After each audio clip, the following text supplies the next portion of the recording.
ঠিক আছে, এই বছর যা হইলে হইলো, আমি মেনে নিলাম। এর পরের বছর থেকে তুমি যেন কুরবানি দিবা না। কুরবানি নাই দিয়ে 3 গামলা মাংস আর কুরবানি দিয়ে 1 গামলা মাংস, ইয়া আমি সহ্য করব না। Disclaimer: This video is made for entertainment purpose only. It doesn't mean to hurt any. And don't take it seriously. ওই পূর্বপাড়া থেকে দিয়ে গেল 5 কেজি, আর সলিম চাচার বাড়িতে দিয়ে গেল 10 কেজি, আর সমাজে তো 20 কেজি দিয়েছে। সেই সাত আর 5 কেজি কেজি আছে। সকালে উঠবো আর রুটি গড়াবো আর মারবো, সেই সাত। মেলায় মাংস পেয়েছি, এরপরে রুটি গড়াবো আর মাংস দিয়ে খাবো, সেই সাত। কি মজা হবে, সেই সাত। খালি খাবো, এদিক দিয়ে খাবো, এদিক দিয়ে খাবো, ওদিক দিয়ে খাবো। আমাকে দেখে কে বউ নাই, মাই ছেলে নাই, আমি একা এই খাবো মাংস।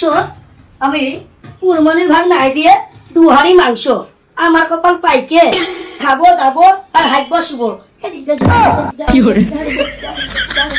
যাই ইন্দ্রামল ভাইয়ের বাড়ি, একলা মানুষ, মাংসটা দিয়ে আসি। মা বললো যাই দিয়ে আসি, দেখি। ওই ভাই ইন্দ্রামল ভাই মাংসটা নিয়ে যাও। লাও ভাই মাংসটা লাও। মাংস এসো ভাই, চলো একটু উঠে আর সময় মুখে দেবা ভাই। না ভাই, বাড়িতে মেলা কাজ আছে, আর মাংস দিতে হবে, পরে এসে একসময় খেয়ে যাবো। ঠিক আছে ভাই, একসময় এসে অবশ্যই খেয়ে যাবা। ঠিক আছে, খেয়ে যাবো। গামলাটা আমি দিয়ে আসবো। ঠিক আছে। যাক ভালো হইলো, এই মাংসটা আসবো আর এই মাংস দুটো ফ্রিজে ভর্তি দেবো।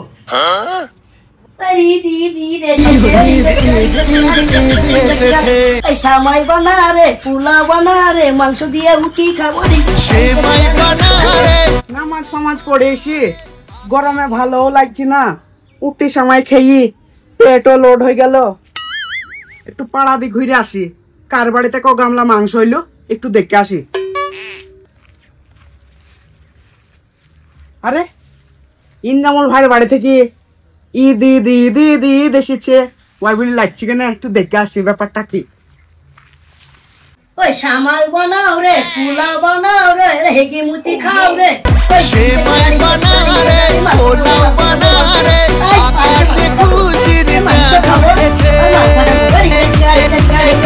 আরে ইন্দ্রামল ভাই, এত ঈদ ঈদ ঈদ মাল পটাবো, অত ড্যান্স কিসের গো ভাই, আনন্দ কিসের এত? আর বলো না ভাই, 3 হাঁড়ি মাংস পেয়েছি।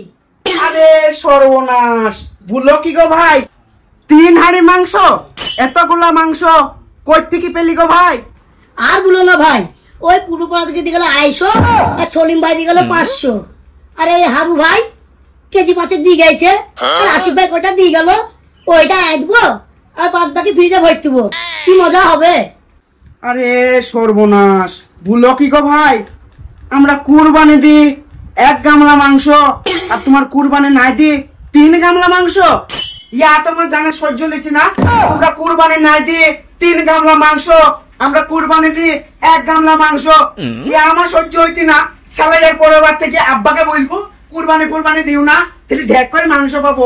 আরে আব্বার হচ্ছে, ছাগলটা ভাই আমাদের কত বড় গো, তাও 1 গামলা মাংস। কি করে ঈদ ঈদ ঈদ ঈদ ঈদ এসেছে, ভালোভাবে লাগছো, লাগছো ভালো করে।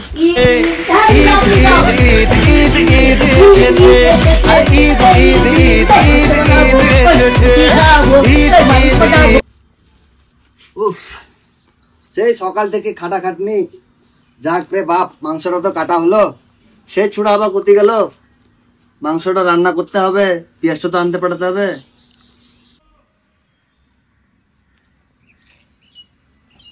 আব্বা, আমাদের মাংসের গামলাটা দেখি কই, একবার লেস তো।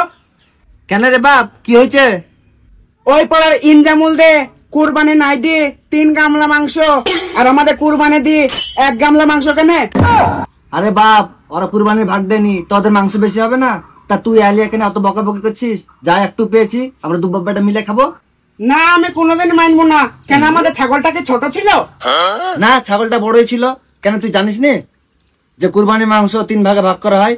1 ভাগ সমাজে দিতে হয়, 1 ভাগ আমাদের আত্মীয় স্বজনকে দিতে হয়, 1 ভাগ নিজের জন্য রাখতে হয়, 1 ভাগ আমাদের লেগে রেখে দিয়েছি। কুরবানির মাংস বেশি লোভ করতে হয় না রে বাপ, যতটুকু হয় অতটুকুতে সন্তুষ্ট হতে হয়। ঠিক আছে, এই বছর যা হইলো হইলো, আমি মেনে নিলাম। এর পরের বছর থেকে তুমি যেন কুরবানি দিবা না।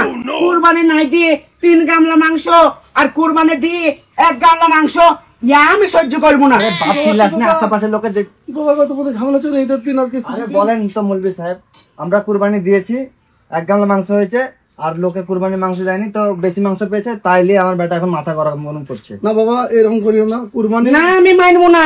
আমাদের সেই লেভেলের ছাগল আর 1 গামলা মাংস, ইয়া তো আমি সহ্য করবো না। আমার 1 গামলা মাংস তো দুপুর বেলায় ফুটে যাবে। না বাবা, আসলে তুমি বুঝতে পারোনি, কুরবানি মানে তুমি বুঝোনি। কুরবানি মানে হচ্ছে একমাত্র আল্লাহকে সন্তুষ্টের জন্য কুরবানি করা। তো কুরবানি আমাদের ইসলাম হুকুম করছে, কুরবানি দিলে তুমি যেই পশু কুরবানি দেবা তার 3 ভাগ হবে। 1 ভাগ হবে যারা গরিব দুঃখী মিসকিন, যাদের মাংস কিনে খাওয়ার ক্ষমতা নাই, হয়তো কিনতে পারে না সারা বছর, এই কুরবানি দিন তারা যেন বঞ্চিত না হয়, তারা যেন একটু মাংস খেতে পায়, সেই জন্য তাদেরকে 1 ভাগ তোমার কুরবানি থেকে দেওয়া হয়েছে। আর 1 ভাগ হচ্ছে আত্মীয় স্বজন, তাদের মধ্যে গরিব মানুষ আছে, তারাও হয়তো ক্ষমতা রাখে না, তো তাদের জন্য সম্মানের সঙ্গে তাদেরকে দেওয়া হয় 1 ভাগ আত্মীয় স্বজন। আর 1 ভাগ তোমাদের, এই 1 ভাগ যদি তোমাদের মধ্যে আছে, তার মধ্যেও দেখা যায় তোমার কোনো বন্ধু আছে বা তোমার আব্বার কোনো বন্ধু আছে, সে যদি প্রয়োজন হয় তাকেও একটু দেওয়া, এটা হলো কুরবানি, আল্লাহকে সন্তুষ্ট করে কুরবানি করা। তুমি যদি মাংস খাওয়া মনে করে কুরবানি দাও, এই মাংসের কুরবানিটা ঠিক হবে না। একমাত্র আল্লাহকে সন্তুষ্ট করে কুরবানি করতে যদি করো, ওইটাই আল্লাহ দ্বারা কবুল হবে। এই জন্য বাবা তুমি একটু শান্ত হও, এই নিয়ে বাড়াবাড়ি করিও না। আর একটা বিষয় হচ্ছে যে কুরবানির আরেকটা জিনিস হচ্ছে ত্যাগ করা। ত্যাগ কি করবা, তোমার মধ্যে বিভিন্ন রকমের খারাপ ইচ্ছা হয়, খারাপ কাজের ইচ্ছা মানুষের থাকে, সেই খারাপ কাজটি নিজেকে সরিয়ে নিয়ে আসা, এটা হলো একটা কুরবানি। যেমন ধরো কোনো মানুষ মদ খায়, মাতাল, তো ও যদি মনে করে কুরবানি করবো, তো তাকে মদটা ছাড়তে হবে আল্লাহকে সন্তুষ্ট করার জন্য। তাহলে কি হবে, তার মদ ছাড়ার কারণে তার সম্মান বাঁচলো, তার পয়সা বাঁচলো, এবং লোকের কাছে তার মাতাল নাম ছিল সে নামটা পরিবর্তন হয়ে যাবে, যে লোকে তাকে সম্মানের চোখে দেখবে এবং আল্লাহ দরবারে সে দামি হবে। তাহলে কোরবানি করলে লাভ হলো। ওই রকম ভাবে কোনো মানুষ একটা বাজে খেলা খেলছে, নেশা করছে, জুয়া খেলা, তো জুয়া খেলাতে তার পয়সা নষ্ট হয়, তাহলে একটা সমাজে বদনাম, কি লোকে বলে জুয়ারি, তাছাড়া মেয়ের বিয়ে দিন যেন লোকে, সে যদি মনে করে যে না আমি কুরবানি করবো, তো সে জুয়া খেলা খেলবে আল্লাহকে সন্তুষ্ট করার জন্য, তাহলে কি হবে, তার দাম বাড়বে।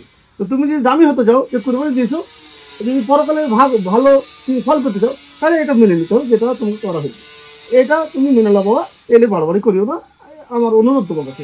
ঠিক আছে চাচা, আমার ভুল হয়ে যাচ্ছে, আল্লাহ আর আমি কোনোদিন ঝামেলা করবো না। তো হ্যালো বন্ধুরা, আমার মতন যারা ভাবছ যে কুরবানি না দিয়ে বেশি মাংস হবে আর কুরবানি দিলে অল্প মাংস হবে, এটা আমার ভুল ধারণা ছিল। তো আমার মতন ভুল কাজ করো না। আর একটু বলে দেন গো। হ্যাঁ, আপনারাও কুরবানি যদি করতে চান, তো একমাত্র আল্লাহকে সন্তুষ্টের জন্য কুরবানি করুন। যে পশুই দেবেন সেটা নিজের খাওয়ার নিয়ে তো দিবেন না, যতটুকু আপনার থাকবে সেটাই সন্তুষ্ট হন।